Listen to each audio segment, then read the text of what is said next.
Hello friend and welcome to the channel. I'm Grandpa Goes Gaming and this is the Hyperkin X91. If you've ever wanted to see what happens if you took a 90s joypad design and threw modern technology at it, this is it. The name Hyperkin is synonymous with retro gaming. Indeed, they create technologies to keep old consoles alive. They very recently created the Duke controller for the Xbox systems, which looks like the classic Xbox controllers. And the X91 seems to be one of those smaller projects that could be of note, maybe not. We're going to unbox it, we're going to have a go with it, we'll talk about it, if it's any good. Before we begin, I want to tell you that I paid for this with my own money. I don't have any kind of affiliation with Hyperkin themselves. I do have an affiliation with Amazon, and there'll be an Amazon affiliate link in the description for this controller if you like what you see. But I am going to give you my honest opinion, so you might not want to buy it. Let's unbox it and see what we've got. So this is based on a 90s controller, which is why it's the X91. I'm not expecting there to be much of anything amazing inside there, apart from a controller, perhaps some documentation. This cost me £30 when I bought it, but there are price variations, but it'll always be around that sort of mark. On the box, Hyperkin tells us this is a 90s style controller with a premium build, precision analog triggers, which is of course something that 90s controllers didn't have, 3.5mm headset jack to make a few people happy, and retro design with modern ergonomics. There we go. It's a nice sturdy box, and inside the box we've got this protective layer as well. This is just vac formed plastic, but it is quite strong, it's quite thick, and it will protect the controller well in transit. As well as the controller itself, we've got a quick start guide. I can't see there being much to do. No, basically it says to plug it in and that's it. We have the Playwell card from Hyperkin, which has the support details on it, as well as the socials on the back.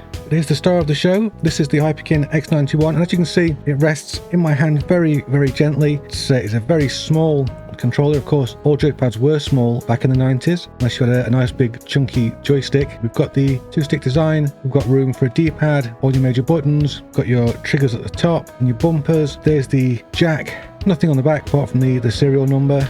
The cable is thick. Let's see if we can figure out how big it is. Right, you get a whopping 6 feet of cable with this controller. That's 1.83 meters. So that should be enough as long as you're not on the far side of a large room. There is as well a protective cap on the USB cable. So that's nice. It's a little touch, but it's nice anyway. The controller looks light, and probably looks light because it's in my hammy grandpa hands, but it's actually not. It's just a little bit lighter than my mobile phone, which is a Huawei P20 Pro, so it's not incredibly heavy. This is light enough for kids to use, but not so light that it feels cheap. The twin sticks both have a very nice action to them. The D-pad I think is membrane, but because it's notched, it does go straight into position. The sticks themselves have a nice healthy click to them.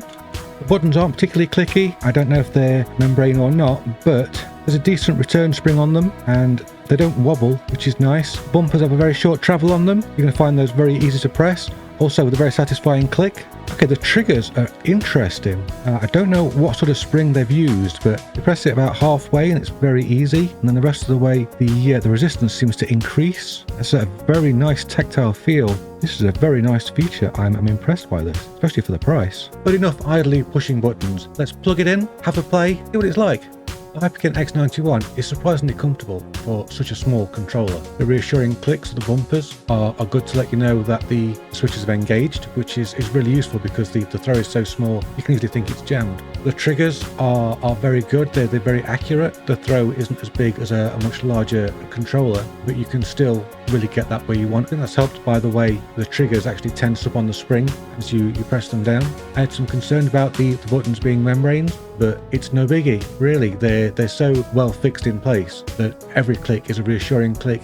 I didn't feel any kind of movement while I was playing. The sticks are accurate. They were a little tough to get used to first of all because my fingers are so big, but I got there in the end. The vibration feedback motors aren't particularly powerful. With the controller being so small and rigid, vibration feedback is well communicated. I don't like to give ambiguous scores on this channel, but I do like to ask the question, who is this controller for? I don't say it very often, but this controller is for a multitude of people. It's for you, your nan, your kids, whatever. It's a robust controller, even though it's so small. It doesn't feel flimsy, it doesn't feel cheap, despite the fact that I only paid £30 for it. The controller is small enough that a child can use it easily. I've got man hands because I'm a grandpa. I managed to use it okay once I got the feel for where I should put my fingers. I think anybody who has large hands, who needs a large controller, might not be able to use this quite as well as other people. So yeah, it's not a pro controller, but Is it worth £30 of your money? If you're an Xbox user or a PC player, you know what? It's a pretty good controller. It's got a great retro vibe about it,